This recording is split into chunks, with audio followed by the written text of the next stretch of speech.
I would go to open mics, mostly in London, but also here sometimes, and just go up in a wig. I have to stress that like a night that couples have gone to on date night, and they want to be hearing jokes about Tinder. Right. And like how annoying my girlfriend is. And I would go up in a wig and like be Dawn McIntosh, a Midwestern mom who made a big tureen full of hot dog salad.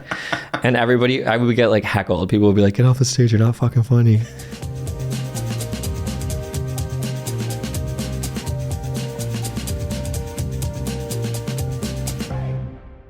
Hey everybody, Zack Newmark here, and you're with Damn Yankee, the show that sits down with your favorite English-speaking performers who live in the Netherlands or are passing through the country.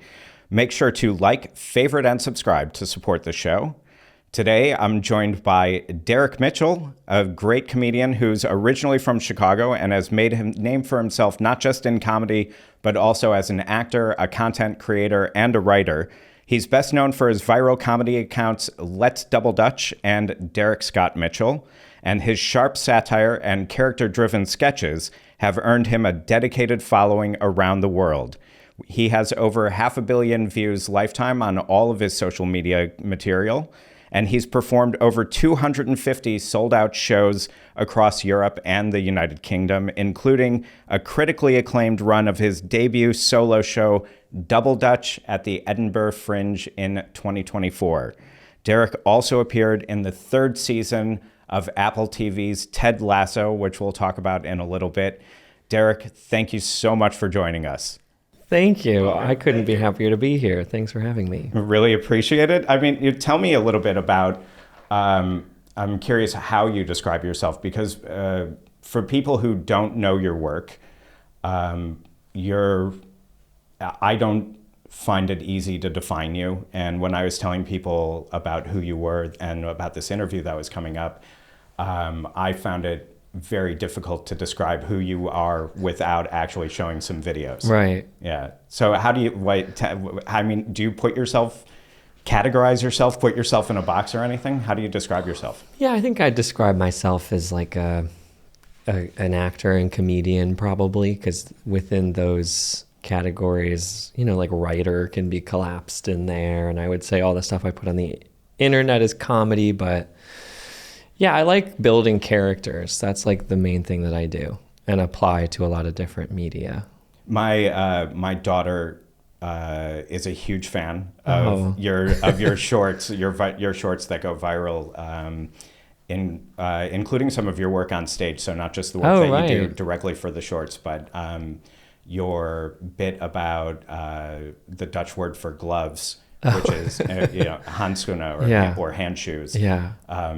She had no idea I was going to be interviewing you, and she's been like messaging me your clips. Oh, that's nice. Which is super cool. I mean, that's super cool. Yeah. So was she born and grew up here? She grew up in Amsterdam. She's 13. So she's somebody, has this in-between identity a little bit, because both her parents are American originally? No. My wife's Your wife Dutch. is Dutch. My okay. wife's Dutch, yeah. So she has a peak understanding of like cultural fluidity probably, actually, which I find a lot of the people that my stuff resonates with on those channels have that in common.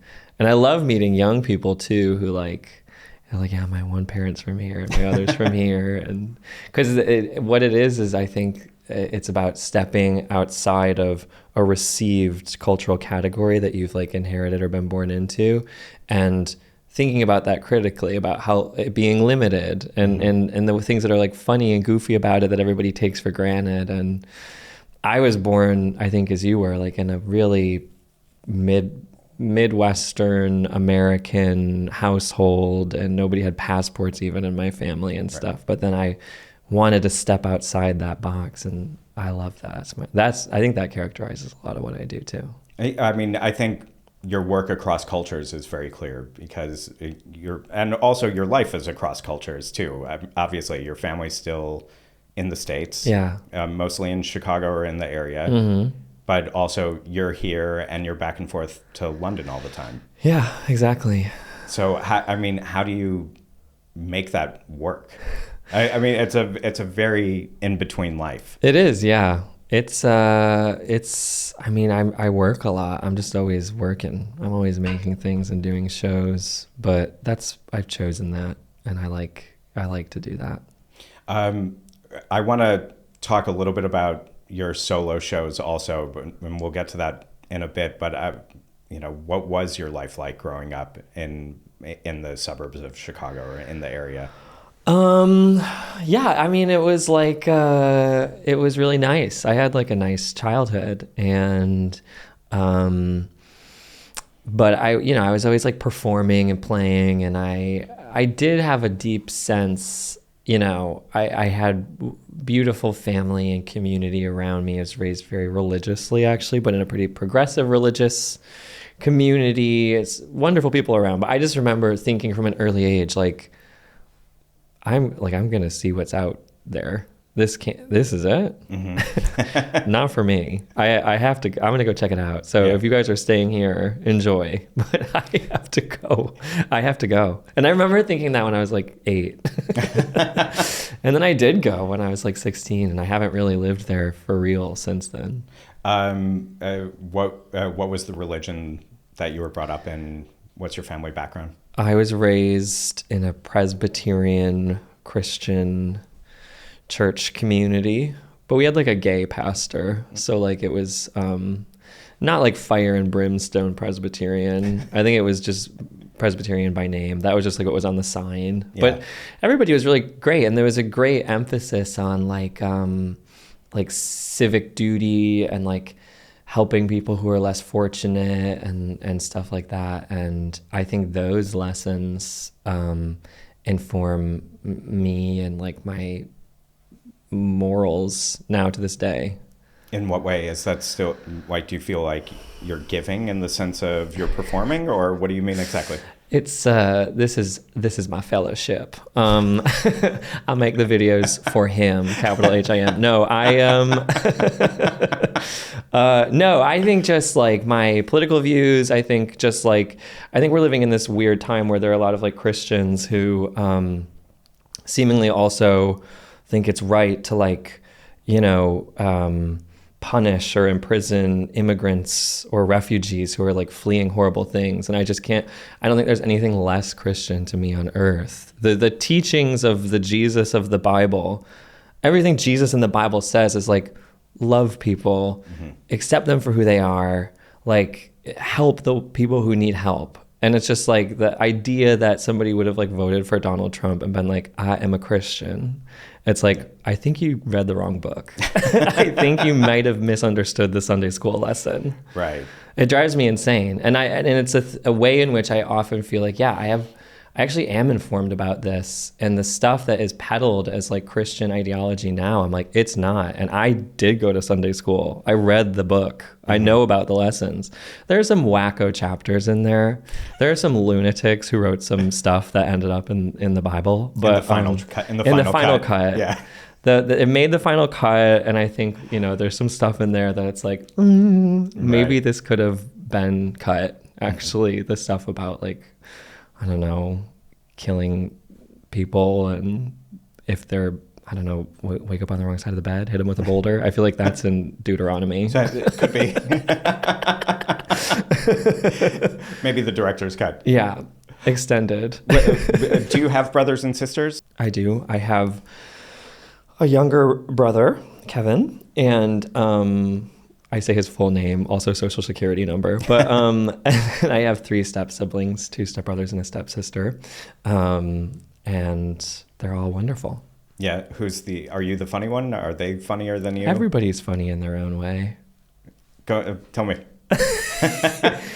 Well, Kevin, my like brother from the same mother, he is kind of like a genius of like fish and wildlife and biology, and he lives in Massachusetts and is a fishing guide and makes fish content, and it's fascinating, and he like writes very poetically about fish, and he knows everything about fish. He has an account, North Pier Angling. You should follow that. And there's something like funny and beautiful, I think, in how he talks about fish. Mm-hmm. Yeah. And the step siblings? My stepsister is a filmmaker. She lives in New York City. My one stepbrother is he is actually multilingual and is a Spanish speaker and does policy and legal work actually around Spanish stuff. But he he's like very well read. He's very cultured. He's kind of intimidatingly well read and cultured. And then my youngest stepbrother is studying abroad in Spain right now. And I just got back from Gran Canaria with my mom and stepdad. That's cool. So you've got family in Chicago, in Spain, in New York, in Massachusetts. How often do you get to actually see everybody? We try and get together for like a group holiday like every couple of years. Mm-hmm. But I see the others like intermittently. Yeah. Yeah. Oh, that's great. Yeah, and all of that came much later. Like my family didn't have passports when I was a kid. Like we didn't travel. My dad was a wonderful person and really funny. I think my sense of humor really largely comes from him and my mom. And he was like a workaholic, and so we never really traveled at all. And when he passed away, I think my mom got remarried, and then travel has become more a part of our lives since then. How old were you when your dad passed away? 19. So like 13, 14 years ago? Yeah, but he was ill for 10 years. He was like chronically ill for most of my life. Is there anything from your dad that's in your comedy now? I think generally I think there's something about my sensibility that I probably get from him. He was, I think I come from people, there were no like artists in my midst when I was a kid, no professional artists. I had no blueprint for like how to become a professional artist who earns their money from that. But I do come from creative people. And I mean, I come from immigrants. Many of them were Dutch immigrants, actually, to Chicago and southwestern Michigan and around the turn of the 20th century. And I see in like my parents and in their parents, like these glimmers of really creative, artistic brilliance and instinct that like they didn't really get to act on because of like, the time and the place and the backgrounds they were coming from. And so I think it's like a great privilege, and it is a privilege that I have, that I've been able to not just go for it, but also believe that I could.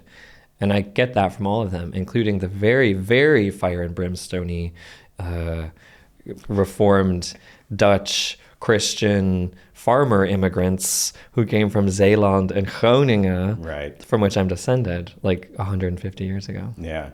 I mean, it was just different. To be able to make money as a performer is already totally very hard today, but maybe I don't want to say easier, but easier to do what you enjoy.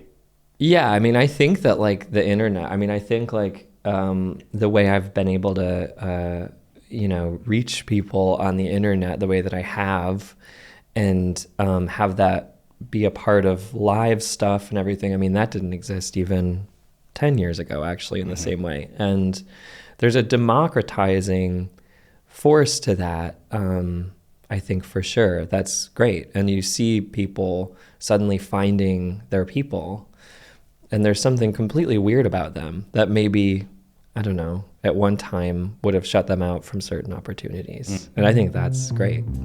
Whether you've lived in the Netherlands for years or are getting ready to move here, the best time to learn the Dutch language is right now. Learning Dutch with the Delft method at Nedles is extremely effective because you start speaking the language from the very first day, actively putting the vocabulary you learn to good use. Nedles offers courses at all levels, both online and in person at their location here in Amsterdam. Their experienced teachers are specially trained in the Delft method, which combines studying a piece of text at home and then using words from the reading material in conversations during the next class. Students often say they feel supported at Nedles and praise the teachers for creating a safe space where they can overcome their fears of making mistakes. They also specialize in helping long-term immigrants, like me, tap into the passive knowledge they have about Dutch so they feel more comfortable speaking and writing in the language. Dutch classes begin at all levels on a rolling basis. So sign up today and save 10% with discount code PODCAST. Find out more at nedless.com, NEDLES.com. That's Nedless, Dutch for internationals.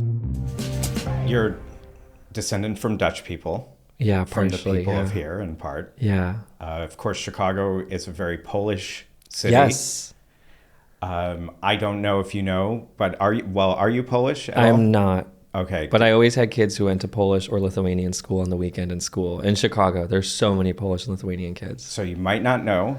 Today is Kazimierz Pulaski Day? Today, close. It's another Chicago day. Okay. A Polish day, but it's I'm taking it as a Chicago day. It's the Thursday before Ash Wednesday. Okay. Which means today is Fat Thursday. Fat Thursday, which is a very, it's in a lot of Eastern European Christian cultures, but especially Poland. And in Chicago, it's called Punchki Day, or if you're a Chicagoan, it's Paczki if you're don't speak Polish and you just real read the Chicago, word. yeah. And I have actually brought for you Oh my God, how did you... actual Polish punchki. How did you make this happen? Filled with jam just for you. Oh my God, this is so beautiful. Thank you. And Marcus, our cameraman, engineer extraordinaire, also gets one as well. I feel like Oprah, handing them out. Yeah, and you get a punchki, and you get a punchki. You get a punchki. Oh so that's God. for you. You please don't eat it now because you're gonna destroy all of your lovely Henry Bolt clothing. Thank you. I can't wait to sink my teeth into that. Is that from Chicago? No, it is from a Polish grocery store. Oh, amazing. in the northern part of Amsterdam. Nice. You're Polish? You're Polish part heritage. But I'm not Christian, and I just like the donuts. Yeah, a lot. I mean, what's not to like? They're just these gigantic jam and vodka. Well, this one doesn't have vodka in it, unfortunately, but. Yeah, we were just before we started filming, we were talking about Polish and Chicago food, actually. Yeah. And what did you say? Who said about it that it's like the best? It was one of the actor who plays a character named Richie in The Bear. Cousin Richie, and I think he said that it's just the best place to just eat terribly. Yeah. Because or Stephen Colbert said that when they were talking together. It's just, the food is incredibly good and just horrible for you. And every time I'm back in Chicago, I come back thinking I'm going to have a heart attack, and I feel like I have to eat just vegetables and beans and fiber for like a month before I feel normal again. Totally. And this is part of the reason, but it's delicious. It's worth it. Hell yeah. Well, thank you. You're welcome. Do you ever miss Chicago? I do, yeah. And when I go back, I have these... Yeah, when I'm leaving again, I always think, oh, God, this is a wonderful place. It's a wonderful city. And, I feel a real nostalgia for it. But I was never a grown-up there, so... Would you or your partner, would the two of you ever move there? Possibly. I think maybe America could be in the future for us. I mean, maybe in 4 years. Yeah. It's pretty wacko what's going on over there right now. Yeah. I mean, it's either you watch the news or you don't. Oh my God. It's hard to be in the middle on it, right? Insane. Yeah. But where's your partner from? He's Dutch. Yeah. He's from Leiden. You know him from here? Yeah. We met here. Yeah. So how did that work out? How did that happen? We met in the summer of 2020 when the first time the lockdowns were relaxed. Mm-hmm. And I had already been here for long. I had a relationship before him with a Dutch speaker. And so I was in many ways like pretty integrated, I would say, at that point. But I had been studying, so going between here and England. So when was it that you moved here? 2014, I made it official. I came in 2013, made it official in 2014. Wow. And I was a bartender at Boom Chicago for a couple years. It's like the comedy theater. Yes, and great comedy theater. We're hugely beloved, wonderful, talented people have come out of, like Seth Meyers and Jordan Peele and Jason Sudeikis, Brendan Hunt, many people, great people. And I was a bartender. I wasn't in the cast, but I think that's where I thought, like, oh God, I really have to go for this. I have to become a comedian. That was 10 years ago already? Yeah, 10 years ago. And then I was like, well, I should get a degree, and I could probably, if I go to the UK, because at that point I like wanted to become Emma Thompson. And so I thought I'll go there and I'll do sketch comedy like Emma Thompson did. Mm-hmm. And then I'll parlay that into a career as a serious dramatic actor. I'll just do exactly that. Okay. That'll be my plan. It'll work. No problem. Yeah. Yeah. Yeah. So that was my plan. And I did that. I mean, you're doing what you want to be doing. Kind of, but in a way, I mean, the way that it goes is completely surprising and delightful. So I never could have anticipated that this is how it would go. When was it that you first went on stage? I think when I was, well, actually, I remember it was in a musical that we did in church that was about Moses leading people through the desert for like 40 years and the Pharaoh punishing them, and they were slaves. And I remember I was like 5 or 6, and I was in the chorus of like biblical slaves. You were among the Israelites. Among the Israelites, and I was in like I went full method, and we had my dad's undershirts, and I like soaked it in tea, and there were like holes in it, and I put like dirt on my arms and stuff, so I was like really tattered. And I remember we had to like sing a song and just like wail and like throw our hands in the air. And I completely lost myself in the character and the performance. At age 5. At age 5 at church. Yeah. Actually built a pyramid. Yeah.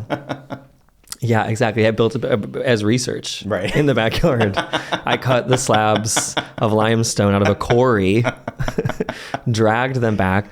Aliens helped me. Yeah. Nobody knew how I did it, actually. You can do anything in Chicago. So I was playing one of the enslaved Israelites in the desert, and that was my first performance. Okay, but what was your first time on stage, like as a comedian? Okay, well, this is... Okay. Or as a comic actor. I would say that the first, really comic performance I ever did, I was in an activity in high school called Speech Team. Did you do this or have this? So this was, it was like debate team for gay people, because it was just competitive monologues.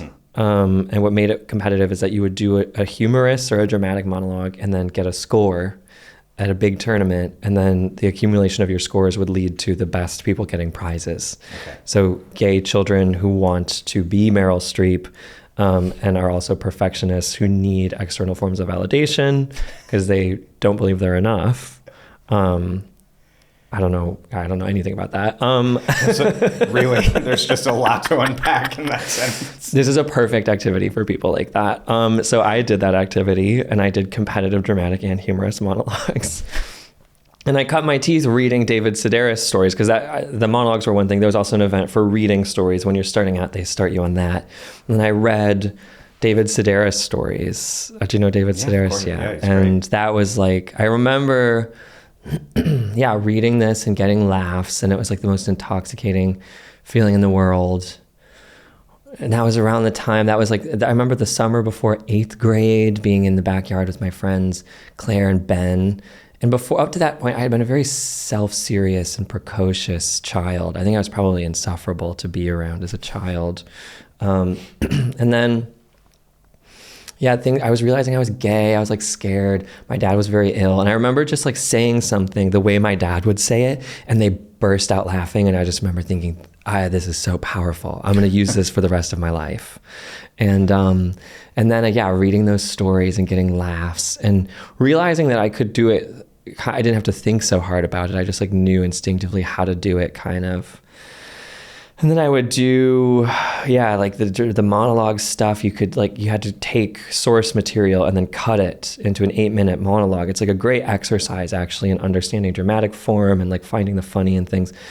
And I was already like really interested in experimenting with that form. So I wasn't doing the things that would get me the prizes.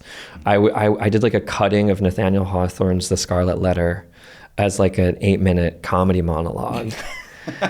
And it was like a fun challenge. Do you still have it?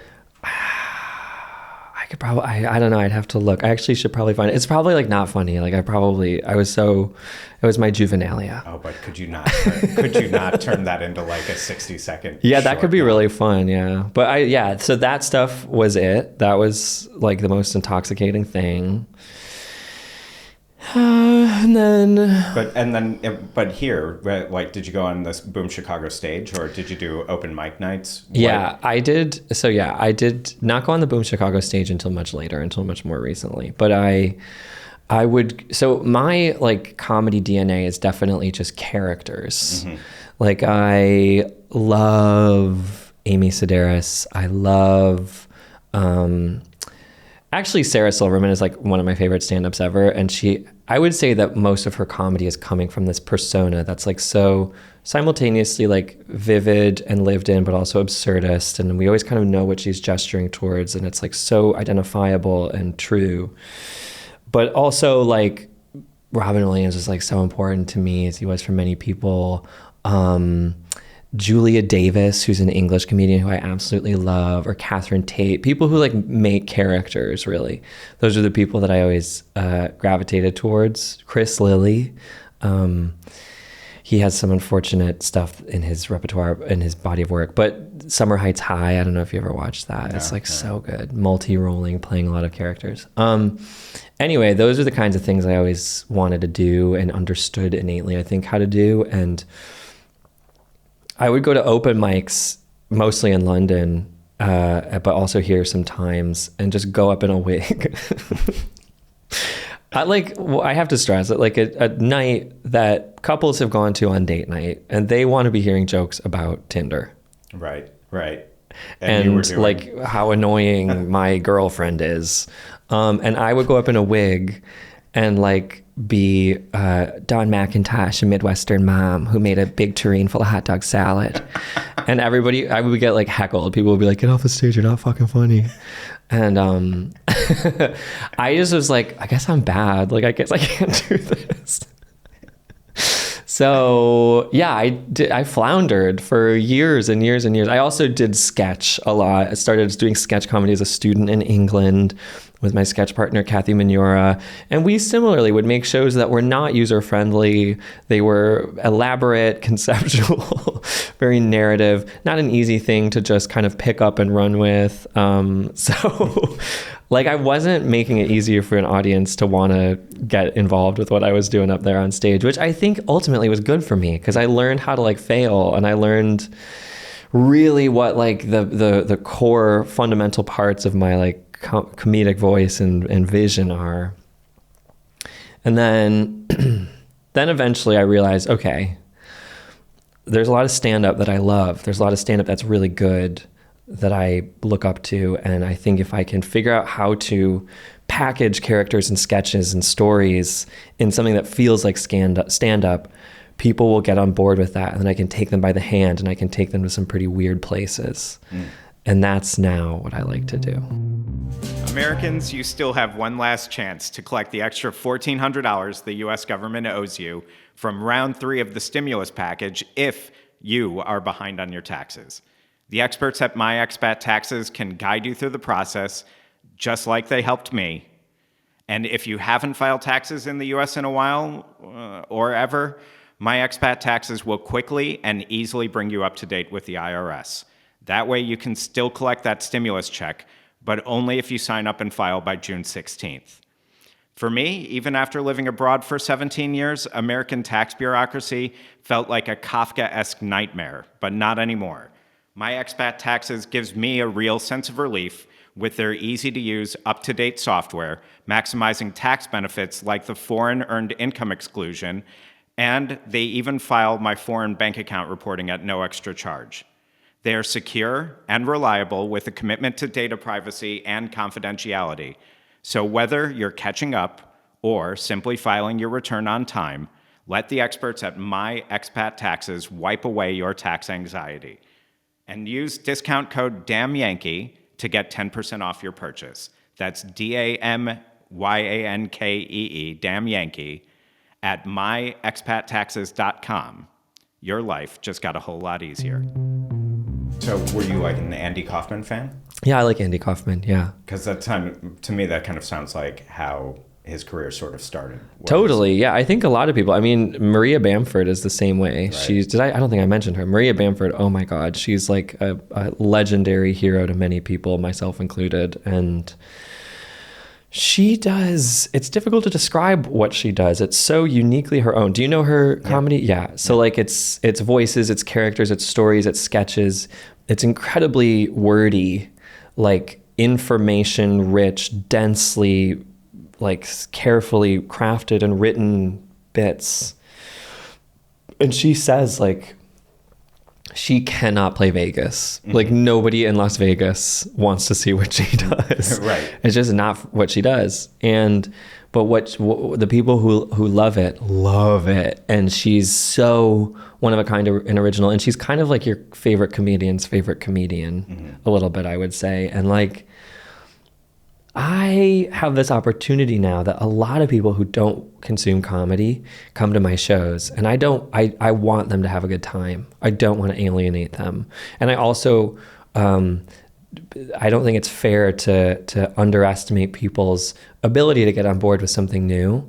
They just need to feel comfortable. So at my live shows, I start things off in a way that feels like something we're all able to get on board with. And then the challenge over the course of it is to take people to interesting new places that without alienating them. That's not what I'm interested in doing. I mean, I would say your YouTube shorts or your social media shorts in general are very accessible. That's good to hear. And are sort of, very cast a wide net. Yeah. Let's say in that way. It feels like from, the 30 minutes that we're talking, it feels like that's the part that goes for this need for like this need for, congratulations and reaction from audiences and stuff like that.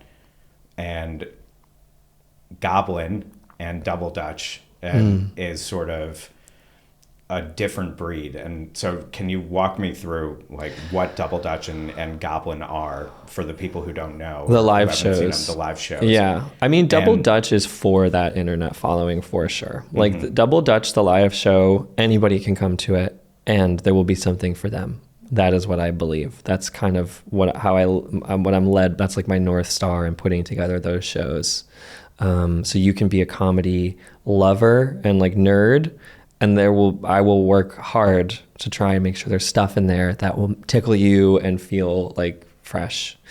And if you've never been to a live comedy show before, you can also enjoy it. Like and everybody in between is welcome, and that's how I put those shows together. But Goblin is really a different thing. Goblin is probably not a show you should see if you've never been to like a live comedy or theater show before.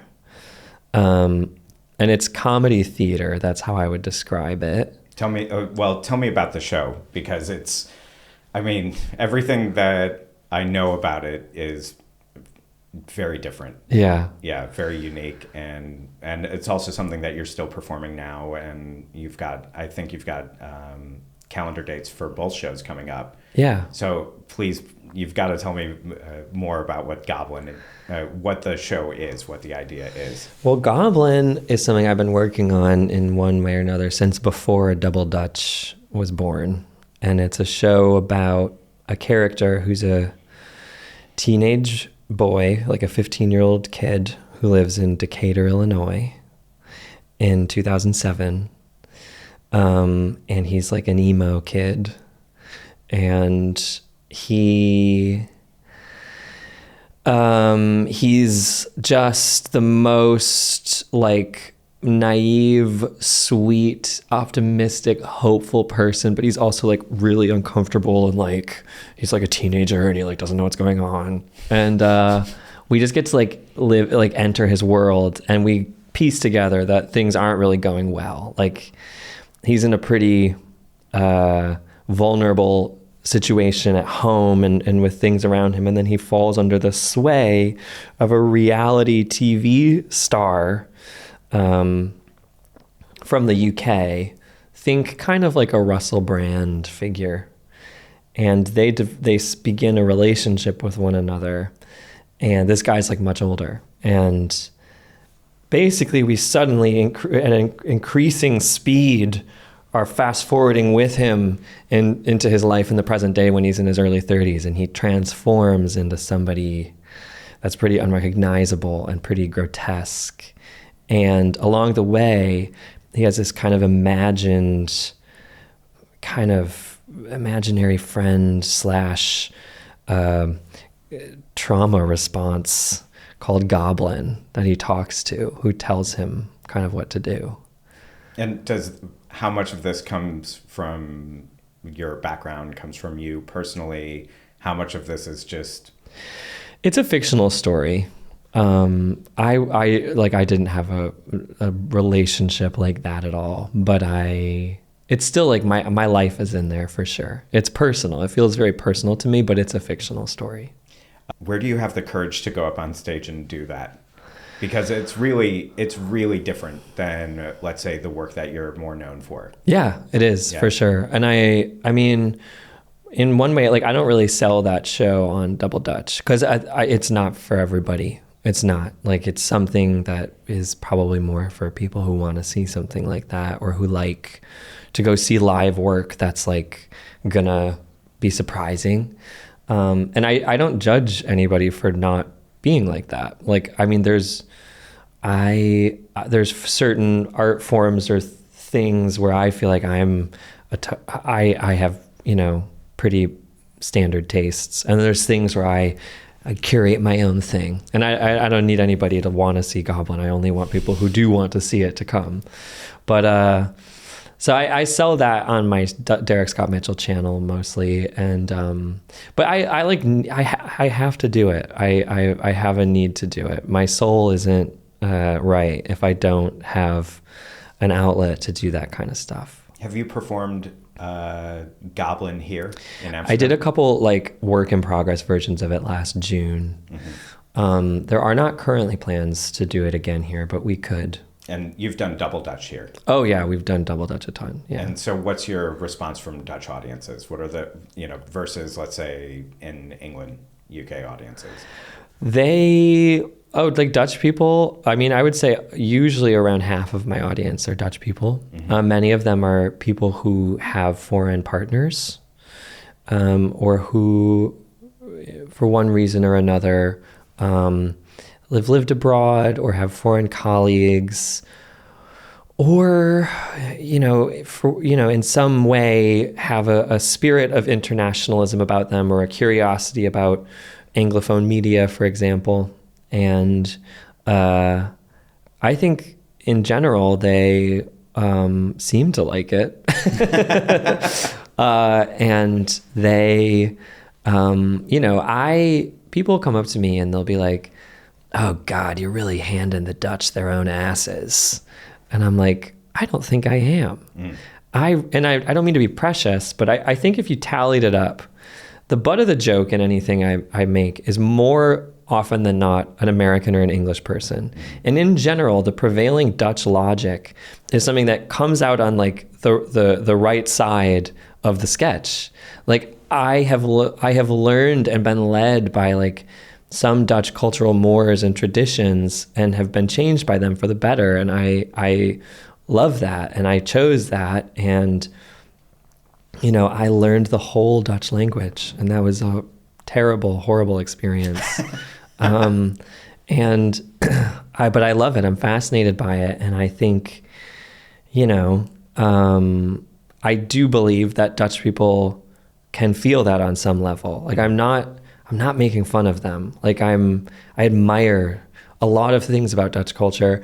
And then more broadly, there are things that we can laugh at about cultural relativity across the board, and I think, it's not up to, not everybody is the right person to be making jokes about everybody else. But this is an area in which I feel like it's my life, and I love to laugh about the cultural traditions and people and places that mean the most to me. Have you thought about doing the reverse of Double Dutch, doing a show in Dutch about Americans or about British people? I mean, I do speak Dutch fluently. I mean, my partner and I only speak in Dutch with each other. But really, yeah, really, yeah, that's impressive. That's all right. That's gonna make me feel ashamed when I go home later. But I mean, the craft, like developing a craft and like an artistic practice as a performer in your non-native language is like a very significant undertaking. I do plan to act in Dutch, mm-hmm.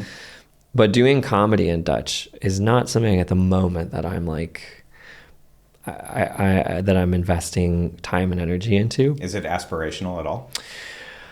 I would love. I think I would love to be able to do it, but I'm busy right now, and I just like it's not a. It's so hard to do, and I believe if I really put the time and the effort in, I could do a version of it that hopefully would make people laugh. But it is a like I believe that maybe figuring out how to be funny in a language is the single most difficult thing to achieve in language acquisition.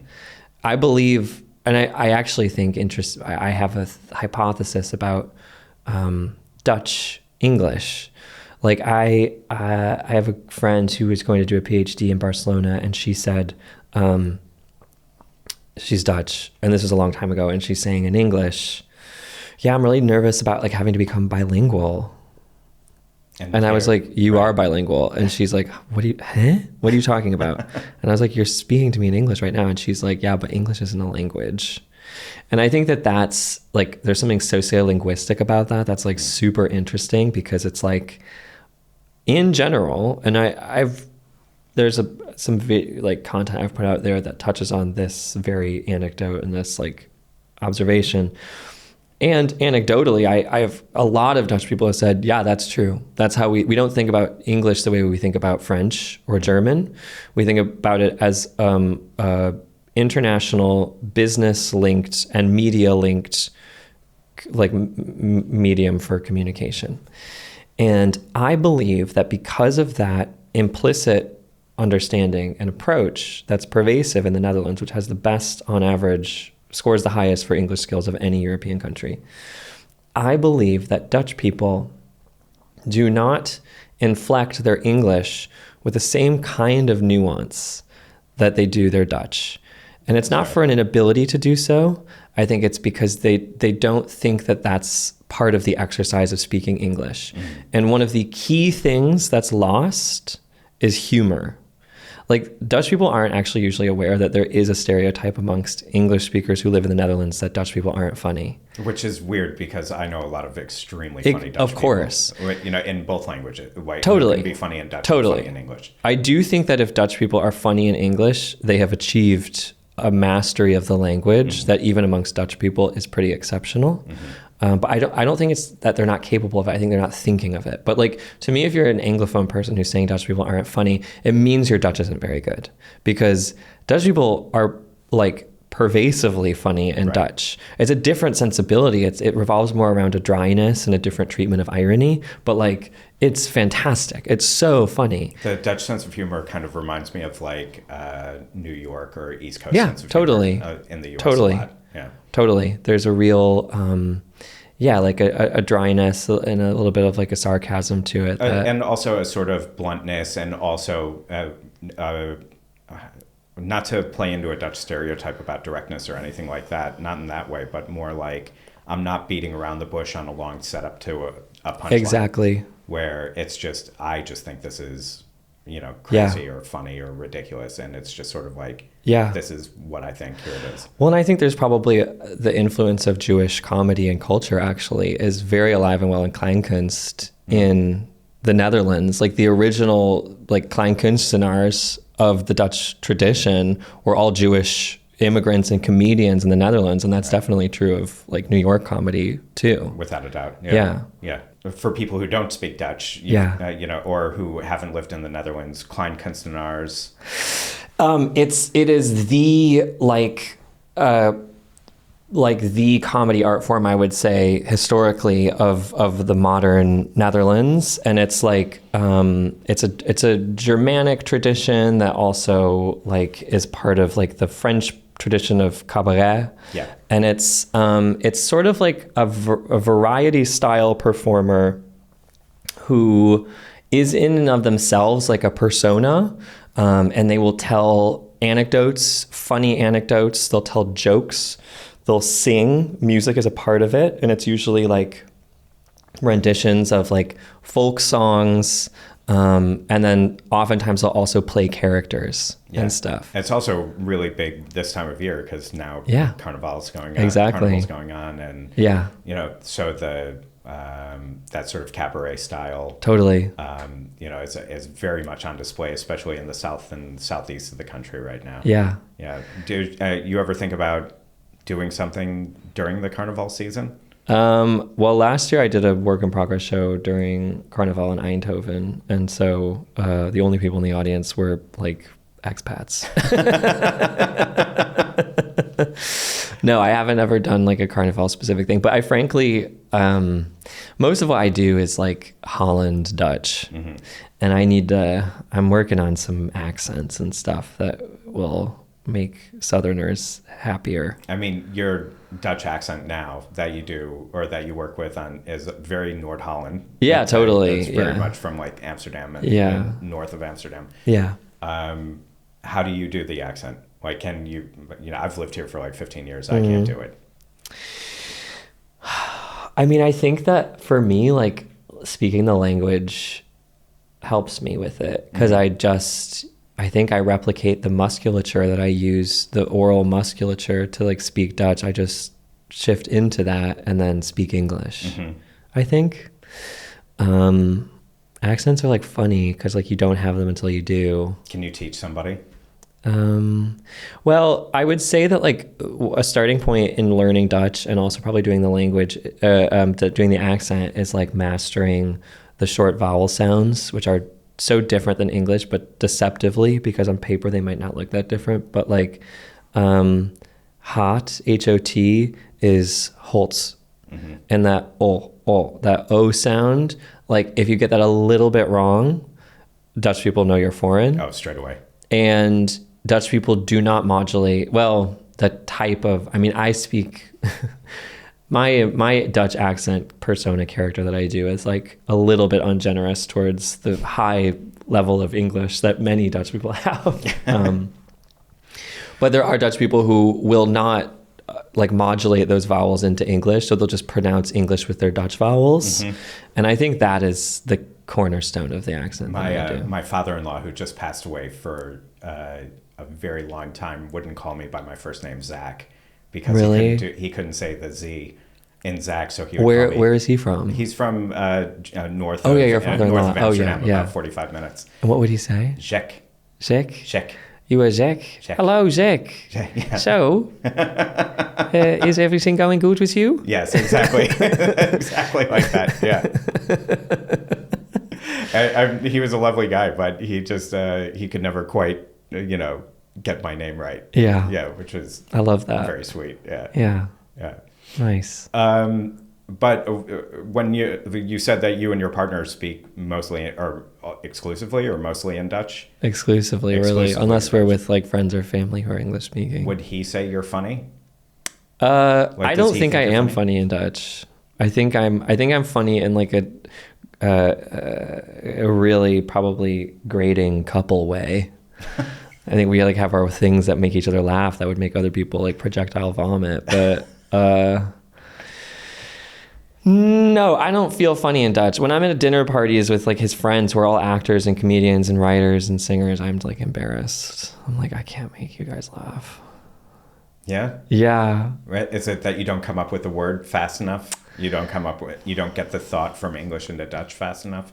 That's where, for me, sometimes that happens with me, and I end up, you know, I get very self-conscious because I feel like I'm not quick enough in Dutch, and I'm still going, here's my thought in English. How do I get my thought from English to Dutch? Here's my thought in Dutch. How do I get the grammar right? And then we're like, you know, 2.5 minutes past that point in the conversation. Yeah. At that point. Totally. Yeah, completely. That is a part of it. I also believe / know that the place where funny comes from, like we touched on this, talking about like the cultural differences in funny, like Dutch funny, and how it reminds you of like New York kind of like, you know, maybe like a kind of bygone like era of like Don Rickles and Joan Rivers and like those kinds of people, like this really like brash, like kind of direct, funny.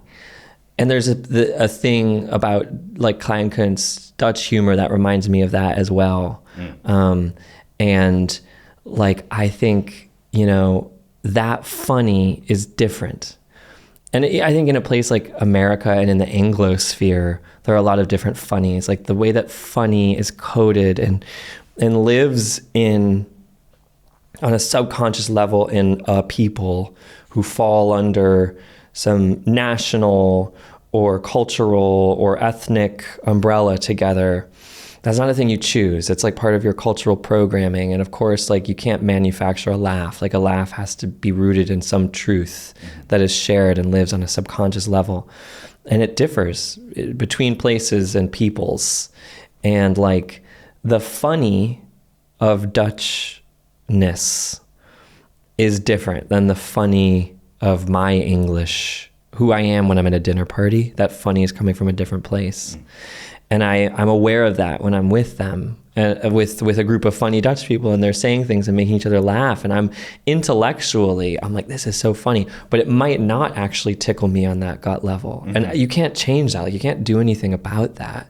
You can learn to appreciate it. You can learn to become a part of it. But I think there's an inborn thing that we have about what our funny is and where it's coming from. It's interesting because for me also, I feel like some things with, you know, like my Dutch family now, or, you know, my wife's family, or these groups of friends, that when they're making each other laugh about things that come from pop culture, Dutch pop culture, especially 80s or, you know, 70s Dutch pop culture, that I just have absolutely no reference for. Totally. And I understand, you know, the craft of why it's funny or why whatever they're saying is funny, but totally can't relate. That cultural nostalgia. I mean, frankly, like a ton of comedy revolves around cultural nostalgia and deploying specific references to it strategically at strategic moments, because it's one of the most efficient ways to endear an audience to you, because it's shared experience. It's a shared set of references. And once we have that, then we're together and now we can like go places. And it's interesting I really became a comedian in the UK, like more than the Netherlands initially. And there, of course, like the language component, the differences are smaller than they are between Dutch and English. But like, you know, it's frustrating to be places where everybody's getting to make jokes that revolve around like, remember this TV commercial from the 90s when we were younger, and everybody's like, oh, we love that. We love you. And then you go up with your completely foreign references that nobody's going to get. And you're like, I can't use that. I don't have that. That's not actually something in my tool belt right now. And I actually, as a comedian, I've had to like figure out kind of how to do it differently. And I frankly love the fact that now like I have an audience that's like extremely international, extremely diverse. Like there's no single thread that unites a majority of them. You know, they're from everywhere. They have all different backgrounds, all different ideological, cultural backgrounds. And it's like the best gift in the world. How did it happen that you wound up in an episode of Ted Lasso? Completely unrelated to Double Dutch. I booked that job through acting agents that I have in London. I could do a Dutch accent at that point, and originally the character I was supposed to play was supposed to be Dutch, and so I self-taped. Like I sent in a tape of that, and they were interested, but it took like months and months and months, and then by the time they was filming it, there was something different. And was there any help or connection from Jason Sudeikis, because you had encountered him when you were at Boom Chicago? I never met him there. Oh, you didn't? No, none of that. And my Boom Chicago, it was a coincidence that I was working with these former Boom Chicago people. Oh, that's funny. And but I worked that day with Jason Sudeikis and with Brendan Hunt. They were both there. It's rumors they're gonna do a spin-off for a 4th season, even though the 3rd season kind of wrapped up nice and tight. There's a lot of talk of a 4th season possibly getting a green light, or maybe already having gotten a green light and moving forward. Is that something that you would go back for? Would you do more if they asked you to come back? I'll see. No, I'm just kidding. If they ask me, I don't know. I'll have to see if I'm busy. But yeah. I mean, I don't know if you've seen my my story arc on Ted Lasso. It lasts for about 4 seconds, but it's very complex. What I got to do, I got to serve some drinks and hand Jason Sudeikis a pen. So I gave Ted Lasso a pen. But if in some way that they had it for you to come back in, I mean, because you have a lot of people that like you. You've got a lot of people. I would love to do it again, but I'm sure your audience must have noticed that you were in the episode. I get a lot of messages about it. People congratulating me on my performance, and I think, wow, hold my beer. I did ultimately just hand Jason Sudeikis a pen. It was, are you a Seinfeld fan? Yes. It was, God, those pretzels, they're making me thirsty. That was me in the pen. And there's also an episode of Seinfeld with the pen, with the space pen upside down in Florida. Yeah, that was me. But see, you make that, you say that like it's some throwaway line, but at the end of the day, it is, for Seinfeld, maybe the most successful sitcom ever. And Dutch. I think Seinfeld, I don't know if it's a hit. I have never heard Dutch people talk about Seinfeld, but I feel like they might actually be able to get really into it. Yeah, I don't know why, but it wasn't, as far as I know, it wasn't a popular show. Wasn't it? I know a few people who watched it or who've seen episodes of it, but I don't know very many people who saw, like the reruns and episode week after week after week. Yeah. Yeah. Because I don't know, I think it's a cultural thing, like what we were talking about also. There's where that funny's coming from. Yeah, there's a lot of very rooted in, American humor and Jewish humor and East Coast humor and Italian humor also. Totally. And, in some ways it's surprising that it was even as big a hit in America as it was, because it's so New York. Mm-hmm. That show is so New York. Mm-hmm. And it's like, there are episodes where they're like talking about like, the highways and like driving to the airport in New York City, and it's like thinking of middle America watching this, being like, yeah, we're on board. Right. It's fantastic. It's like wonderful. Do you think that you've got more of an insight here or in London for what's going to land and what's going to be popular or funny or successful with your own work? I would say in general, and I think probably most artists have this, it's like the things that like really hit are never the things that you thought would, and vice versa. Like I can spend a lot of time on a video and I'm like, God, they're gonna love this.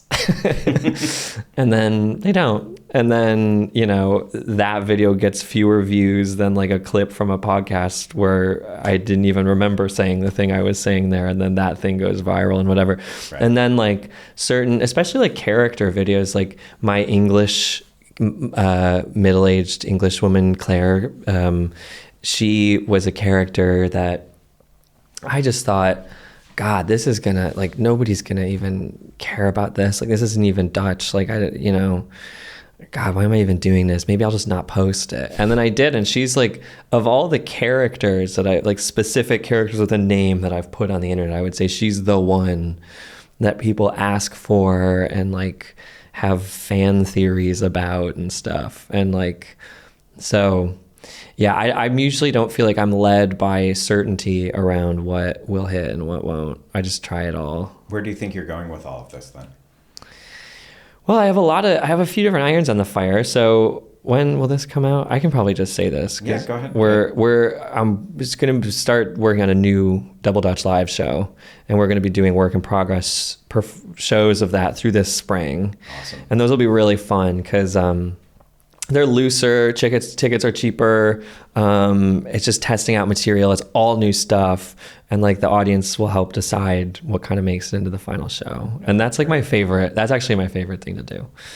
So we'll do that through the spring. I'm doing a tour of the UK starting tomorrow. I'm going to Newcastle and Then we're doing final dates of the current touring Double Dutch show. We have the final one. This will probably be out by then too, at the Concertgebouw in Amsterdam, actually, on the 11th of June, which will be fun. Amazing. Yeah, that'll be really fun. What a great room. I know, it's insane. It's like one of the acoustically, like the best structures in the world. Yeah, so I mean, for people who don't know, it's the big orchestra hall in Amsterdam. I think probably, I've been there for a number of times. I'd have to guess about 750 or 1,000 seats. It's like 1,600. For what's in front of the stage. Yeah. Maybe more. Yeah, you say 1,500. Yeah. Yeah, it's an amazing venue, and to get to play there, that's I know, incredible. it's insane. That's great. Yeah, so I'm excited about that. Yeah, and then there's other stuff coming too. Yeah. Can you talk about it? Not yet, but there's more coming. There's more. Is it more solo show, or is it more like stand-up or character-driven? It'll be character-driven. Yeah, narrative stuff. Yeah.